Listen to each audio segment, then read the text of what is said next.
महाराज का जो जन्म है वो यहाँ पर डिस्ट्रिक्ट अम्बाला के में एक गांव, बहुत ही बड़ा गांव है, बहुत मशहूर गांव है बबिया। वहाँ पर सदगुरु भगवान का जन्म हुआ और अपने गांव से ही सदगुरु भगवान ने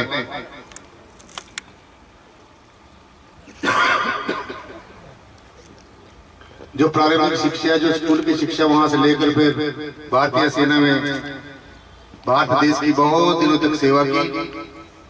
और जब कानपुर में सदगुरु भगवान लक्ष्मण सिंह जी महाराज जब मिलिट्री में सर्विस करते थे, वहीं पर परम पूजनीय वंदनीय सदगुरुदेव मेहताब सिंह जी महाराज से उनकी भेंट हुई।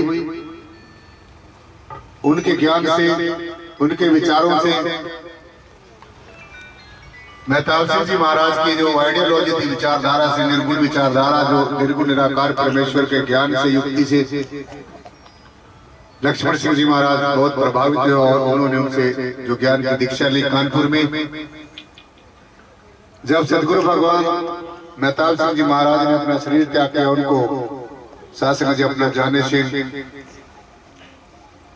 गद्दी नशीन घोषित करके गुरुदेव ने उनको ये बागडोर सौंपी और सदगुरु महाराज ने, लक्ष्मण सिंह जी महाराज ने जीवन पर्यंत शासन जी सर्विस छोड़ के इस ब्रह्म ज्ञान को, इस निर्गुण निराकार परमात्मा के जानने और पहचानने की युक्ति को जन जन तक पहुंचाया। और आज का दिन शासन जी बहुत ही महत्वपूर्ण दिन मेरे लिए भी है, क्योंकि आज के दिन ही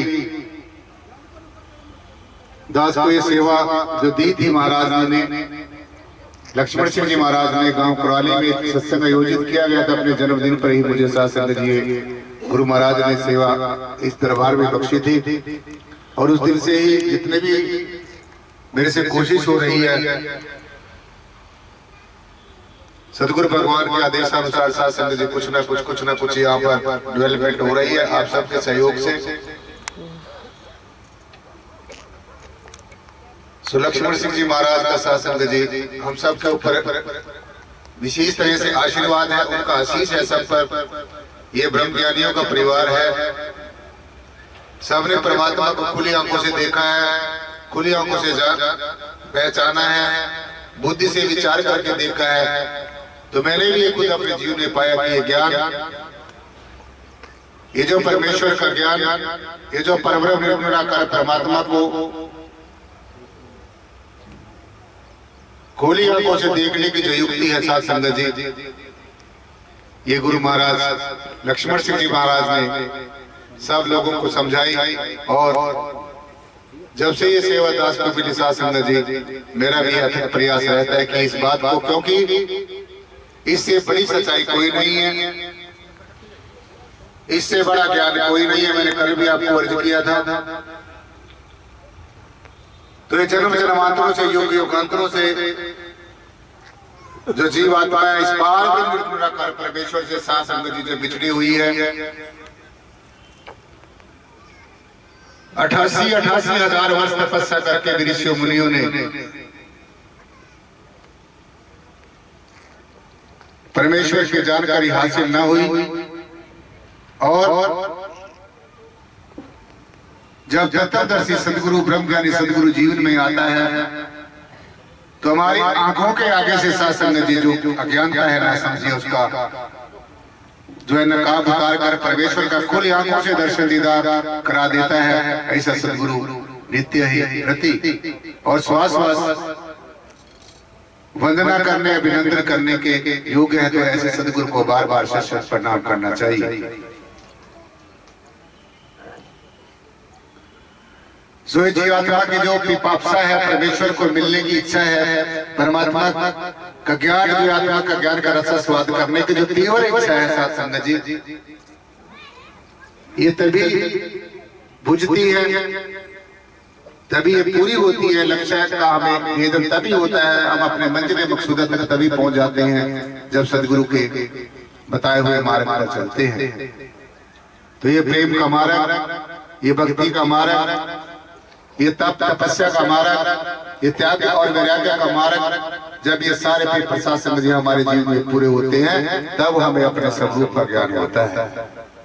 तो इसलिए हमारे जीवन में तप भी होना चाहिए, त्याग भी होना चाहिए, वैराग्य भी होना चाहिए, ज्ञान भी होना चाहिए, विवेक भी होना चाहिए, और सबसे श्रेष्ठ जो बात है वो जो भक्ति भाव होना चाहिए। और भक्ति भी कौन सी? प्रेम भक्ति, गुरु भक्ति, जिस पे कृपा सदगुरु की हुई उस पे कृपा करे हर कोई। जिसके ऊपर सदगुरु मेहरबान होता है तो सब ब्रह्म विष्णु महेश दिव्य अनेक कोई सत्य ब्रह्मांड में व्यापक शक्ति उसके ऊपर मेहरबान होती है। तो ये एक ऐसी साधना जी कसक है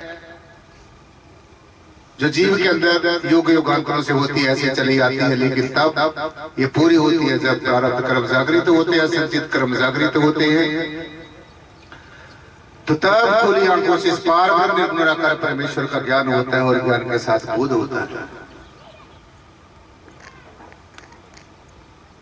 तो जब सदगुरु मेहरबान होता है जीवन में दृष्टि भी बदल देता है, दृष्टिकोण भी बदल देता है। आओ इसी शब्द को लेकर, इसी ज्ञान और प्रेम की भावना से युक्त होकर साथ संगत जी ऐसे सबने शांति प्रिय ढंग से बैठ रहना। आओ एक शब्द आपके समक्ष रखने जा रहा हूं